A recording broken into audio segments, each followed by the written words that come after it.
రూపాయల రైతు రుణమాఫీ అయినా, రైతు భరోసాలో 12,000 కోట్ల రూపాయలు సంవత్సరానికి ఇచ్చిన, ఉపాధి హామీ కూలీలకు ప్రతి ఇంటికి 12,000 రూపాయలు ఇవాళ ఉచితంగా ఇచ్చిన ఒక్క సంవత్సరంలోనే ఇవన్నీ పనులు మనం చేసినాం.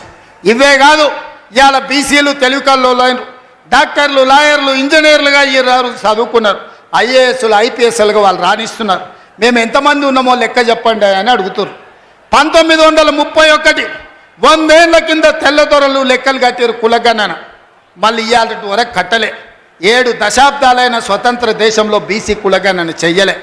ఇవాళ తెలంగాణ రాష్ట్రం దేశంలోనే మొదటిసారిగా బలహీన వర్గాలకు సంబంధించిన ప్రతి కులానికి సంబంధించిన లెక్క తీసి కులగణన చేసి దేశానికి ఆదర్శంగా నిలబడ్డది. 100 ఏళ్ల నుంచి జరగని పని ఇవాళ తెలంగాణ రాష్ట్రంలో చేసినాం.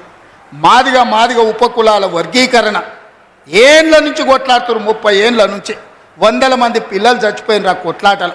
ఇవాళ ఎస్సీ ఉపకులాలకు సంబంధించి ముఖ్యంగా మాదిగ ఉపకులాల వర్గీకరణ 30 ఏళ్ల నుంచి పీఠముడిగా ఉంటే ఆ సమస్యని పరిష్కరించి ఇవాళ వర్గీకరణ చేసినాం. ఇవన్నీ ఒక్క సంవత్సరం మేము సాధించిన విజయాలు. చంద్రశేఖరరావు, నీకు ఇవి కనిపిస్తలేవా? నీ కళ్ళకి ఏమన్నా పసిరికలు వచ్చినాయా? నీ కళ్ళు ఏమన్నా పచ్చగానే అని నేను అడుగుతున్నా. ఇవన్నీ మేము చేస్తలేమా? ఇవన్నీ నువ్వు సభకు వస్తే చర్చిస్తాం కదా. ఆయన రాడు.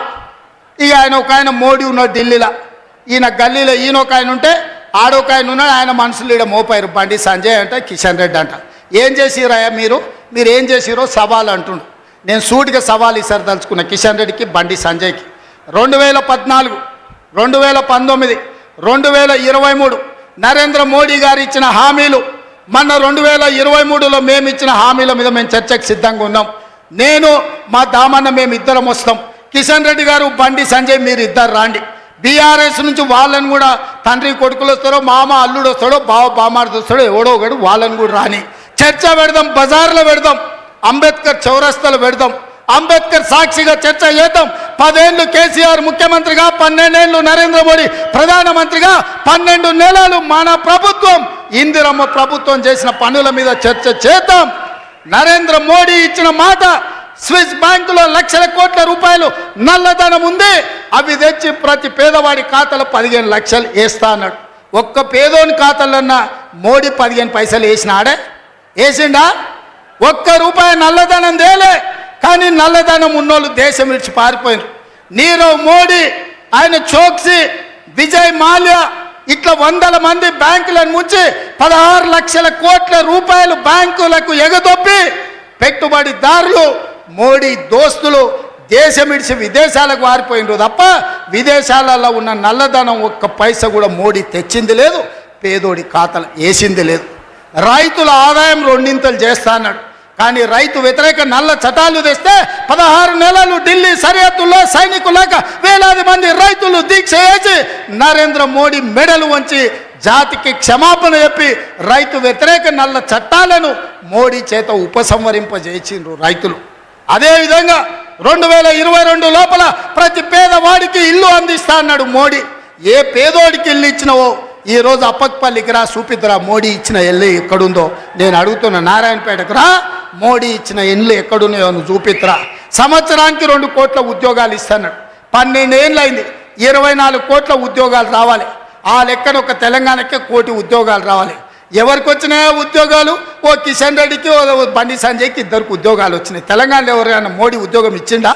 ఎవరికి ఉద్యోగాలు ఇచ్చిండో మోడీ వచ్చి చూపియాలి లెక్క.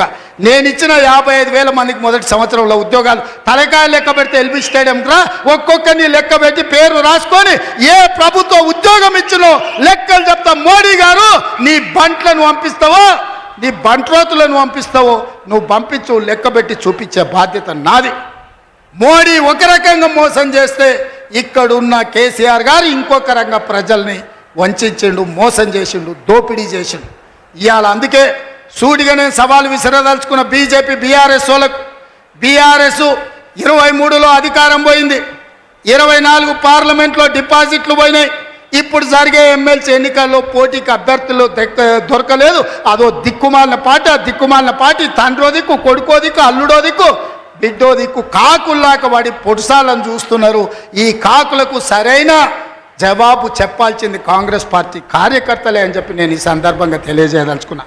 మీరు అడగండి, 10 ఏళ్ళు వాళ్ళు పరిపాలన చేసి